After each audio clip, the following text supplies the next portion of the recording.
जब तुम किसी गुरुओं के बारे में अपमानजनक बातें बोलोगे और माफी भी नहीं मांगोगे तो मजबूरी में पूरे देश को एक होना पड़ेगा और पूरे विदेशों को एक होना पड़ेगा। जो गल्फ नेशन है वो एक होंगे और वो एक होए और उसका हर्जाना हमें भुगतना पड़ेगा। अमेरिका को 2 बैरल में जा रहा है पेट्रोल, बात को समझना, और भारत को कितने में मिल रहा है? 6 बैरल। आप गल्फ कंट्रियों में जाओगे तो मोदी के पुतले फूके जा रहे हैं, जगह जगह प्रदर्शनियां हो रही हैं, भारत के प्रोडक्टों को बैन किया जा रहा है, भारत से गेहूं नहीं ली जा रही, कितनी चीजों को बैन कर दिया, उसका असर किस पे आएगा आप बताओ।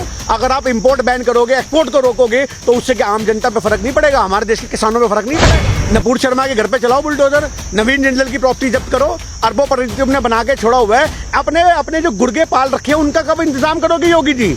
कब पकड़ोगे? कब उनकी प्रॉपर्टी जब्त करोगे? कुछ नहीं था हिंदुस्तान में, कुछ था ही नहीं हिंदुस्तान में सिर्फ और सिर्फ हा हु हुलालू भाले ले लेके हिंदुस्तान के लोग चला करते थे। ये तो मोदी जी आए जिन्होंने बताया कुर्ता क्या होता है, ये तो मोदी जी आए जिन्होंने बताया चश्मा क्या होता है, ये मोदी जी आए जिन्होंने बताया सेलफोन क्या होता है। उससे पहले हिंदुस्तान में कुछ नहीं था, सिर्फ मंदिरों के बाहर अंधभक्त बैठे होते थे, कटोरा ले। मैं कहता हूँ गल्फ कंट्रियों को इतना प्रेशर बनाना चाहिए कि आज मोदी जी को इस्तीफा दे देना पड़े। मोदी जी इतना मजबूर हो जाए कि बोले मुझे बख्श दो, मैं इस्तीफा देने को तैयार हूँ, पर हमारे हिंदुस्तान के लोगों को बचा के। पूरी की पूरी जो गल्फ कंट्री है वहाँ इंडियन के प्रोडक्टों की होली जल रही है, बैन कर दिया गया उन प्रोडक्टों को। आज वहां से लात मारी जा रही है अंधभक्तों को, जो अंधभक्त वहां सोशल मीडिया पे एक्टिव थे ना, जिन्होंने सपोर्ट करा। आज सबका इंडिया का टिकट कट रहा है, सबका बारी बारी सारे अंधभक्त हिंदुस्तान में आएंगे। इसके अंदर आरएसएस के अंदर संगठन में आपको नकली मुसलमान भी मिलेंगे, आपको नकली सिख भी मिलेंगे, आपको नकली हिंदू भी मिलेंगे, क्योंकि आरएसएस का सिर्फ एक ही धर्म है और वो है नफरत। और वो नफरत की आकार में इस तरफ देश को बढ़ावा दे रहे हैं। आज हिंदुस्तान के मुसलमानों को मैं हमेशा कहता हूँ यूनिटी में रहने की जरूरत है। ये कुछ चुनिंदा लोग अगर प्रोटेस्ट करेंगे तो उनके ऊपर आतंकवादियों के टैग भी लगा दिए जाएंगे। आपको पता होगा कानपुर में जो हुआ तो वहाँ 40 मुसलमानों पे यूएपी एक्ट लगा दिया, आतंकवाद की धाराएं लगा दी, उनकी जमीनें जब्त करने के ऑर्डर योगी जी ने दे दिए हैं। आप ये बात बताइए, मतलब आप किसी भी धर्मगुरु के बारे में कुछ भी बोल दो और हमें लोकतंत्र में प्रोटेस्ट करने का भी राइट है। आज हिंदुस्तान के बाकी जो भीख मांगने वाले लोग होते हैं वो कहते हैं अल्लाह के नाम पे दे दे, वाहिगुरु के नाम पे दे दे, भगवान के नाम पे दे दे। इनके अंधभक्तों का ये हाल होगा, कटोरा हाथ में होगा, बोलेंगे मोदी के नाम पे दे दे, योगी के नाम पे दे दे। ये हाल होने वाला है इन अंधभक्तों का। देखिए मजबूरी का सौदा है बीजेपी के लिए। मोदी जी की जो गल्फ कंट्रियों में वोट लगाई गई है, ये उसका असर है। नवीन जिंदल या नपूर शर्मा, ऐसे तो इनके सारे ही बंदे आप उठा के देख लो, सब नफरत को बोते हैं, सब नफरत का पेड़ काटते हैं। पर आज हकीकत क्या है, नपूर शर्मा जैसे लोगों को और नवीन जिंदल जैसे लोगों को हटाना बीजेपी की एक बहुत बड़ी मुसीबत है। तलवार लटक रही थी इनकी गर्दन पे, अगर ये उसको नहीं हटाते तो वो गर्दन से इनकी तलवार अलग हो जाती। ये बात आप याद रखना।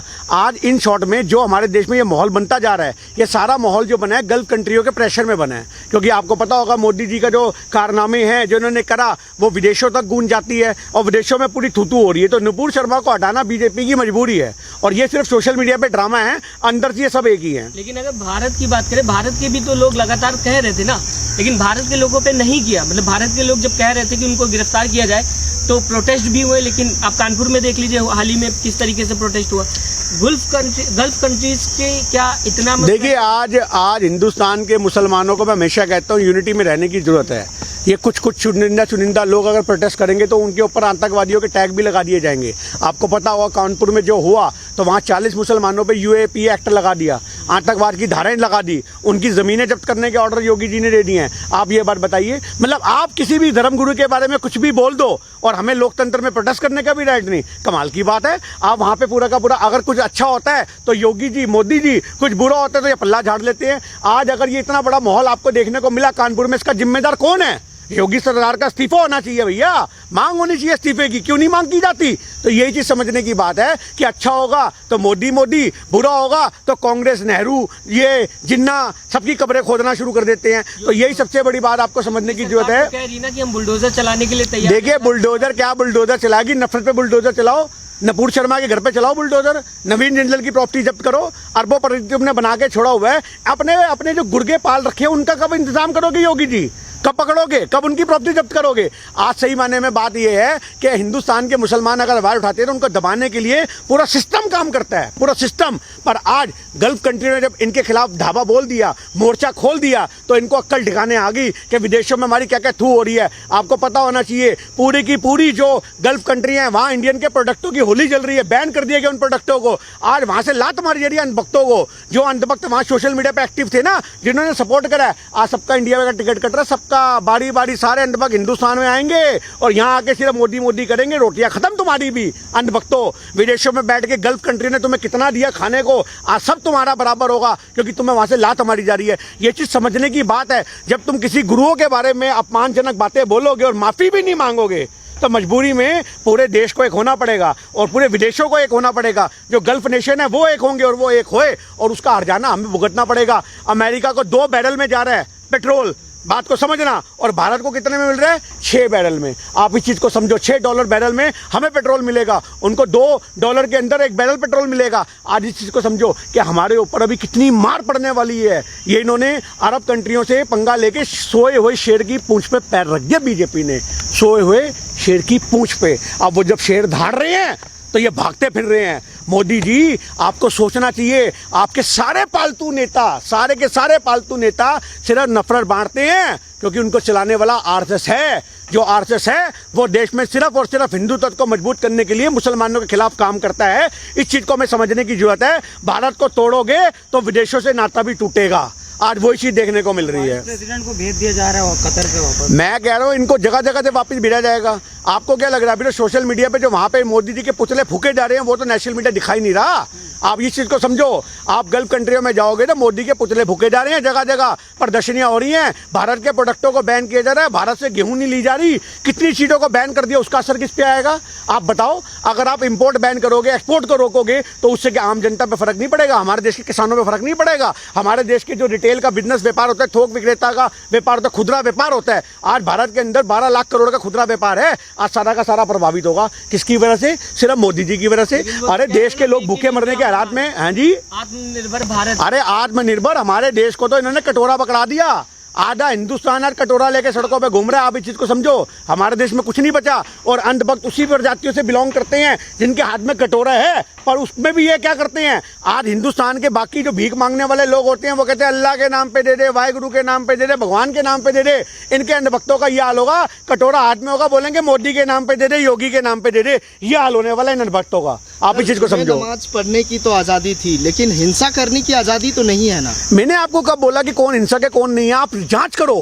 मैं एक छोटी सी बात कहता हूं, आज 40 मुसलमान जा रहे हैं, उसके बीच में तुम 5 टोपियां बना के अपने भेज दोगे, किसको पता?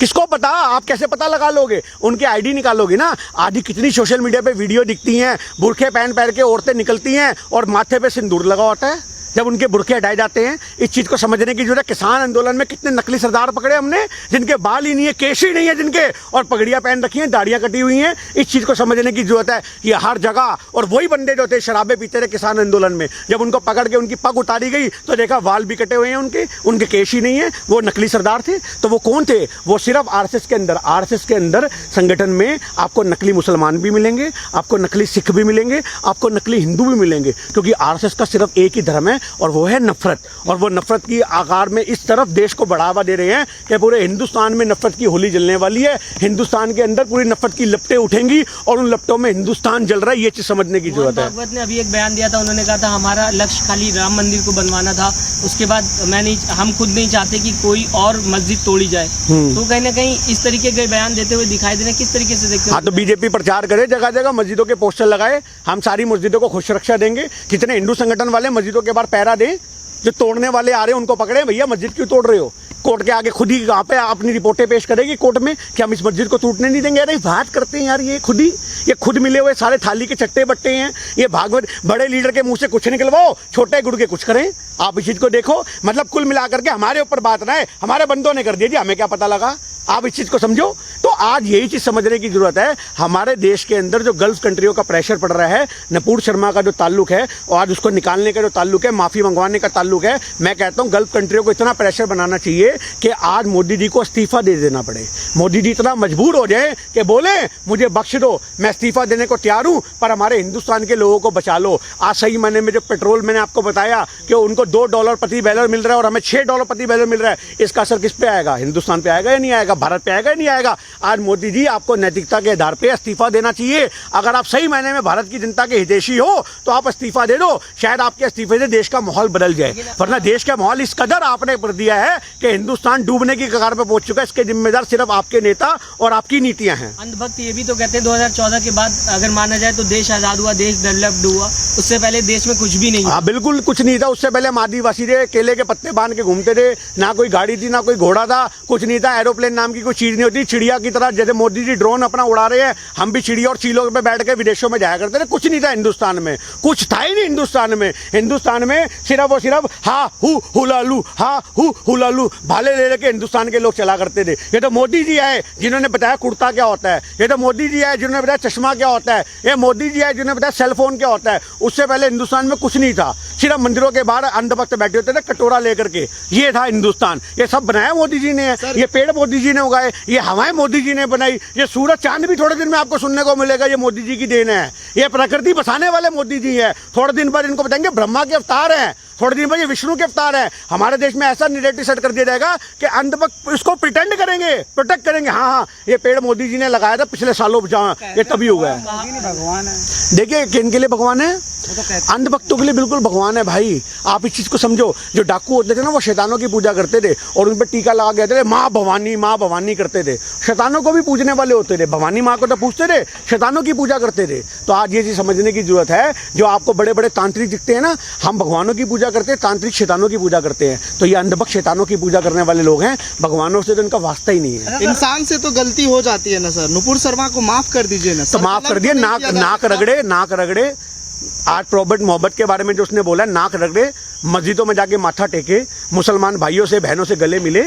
और ये नफरत नवीन जिंदल जी को खत्म करनी चाहिए, बीजेपी को खत्म करनी चाहिए। मोदी जी वहां पे मस्जिदों में जाके चादर चढ़ाएं और बोलें कि मोहम्मद साहब हमसे गलती होगी, और पूरा नेशनल मीडिया कवर करे हमारे बंदों से गलती हुई है, हम माफी मांगते हैं। और वो गल्फ कंट्री तक संदेश जाएगा तो शायद जो हिंदुस्तान पे अभी महंगाई की मार पड़ने वाली है पेट्रोल के रूपों में, जो हमारे यहाँ से माल रोका जा रहा है, जो एक्सपोर्ट खत्म किया जा रहा है, शायद उसमें बचाव हो जाए और हिंदुस्तान भारत दोबारा से खड़ा हो पाए। वरना भारत की दो टांगे तो मोदी जी आपने कटवाई दी हैं, आप याद रखना। जिस तरह वो हमारे प्रोडक्ट को बैन कर रहे हैं, हम पेट्रोल और बीफ को बैन कर देते हैं। देखिए आज ये चीज तो हम तो कहते हैं बीफ बैन कर देना चाहिए। आज ये सबसे बड़ा सवाल है। आज हिंदुस्तान के अंदर, भारत के अंदर इतने सारे ऐसे राज्य हैं जहाँ पे बीफ लीगल है और कुछ कंट्रियों में इलीगल है। हमें तो आज तक समझ ही नहीं आया ये कौन सा इनका प्रावधान है।